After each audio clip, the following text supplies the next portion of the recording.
Sebenarnya, fungsi rumah bukan hanya sebagai tempat untuk tinggal dan berteduh. Terdapat fungsi lain yang lebih penting dari itu. Bolehlah kalau kita mengkombinasikannya dengan teori hierarki kebutuhan yang dicetuskan Abraham Maslow, untuk mengetahui berbagai macam fungsi yang terdapat pada rumah. Rumah yang disebutkan di sini bukan hanya sebuah bangunan tempat tinggal, tapi meliputi komunitas yang tinggal di bangunan tersebut, yang kita namakan keluarga. Mari kita bahas berbagai macam fungsi rumah. 1.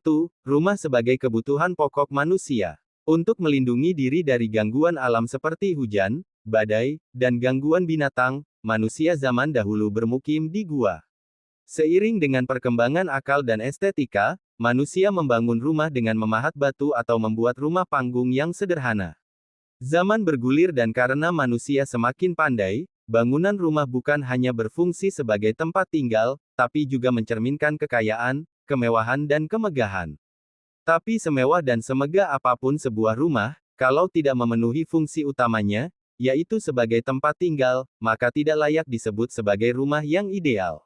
Seperti sebuah padang rumput tanpa binatang di atasnya. Rumah, walaupun sederhana, ataupun hanya mengontrak, apabila sudah memenuhi fungsi utamanya, sudah cukup untuk membuat kita bersyukur. 2. Rumah sebagai tempat yang aman. Rasa aman merupakan tingkat kedua kebutuhan manusia di dalam teori hierarki kebutuhan. Rasa aman di sini bukan hanya secara fisik, tapi juga secara psikologis. Rumah harus bisa memberikan rasa aman kepada penghuninya. Antara penghuni satu dengan yang lain harus bekerja sama untuk mewujudkannya. Apalagi orang tua sebagai pemimpin rumah. Banyak kasus menyebutkan, di dalam rumah pun rasa aman kadang susah diperoleh.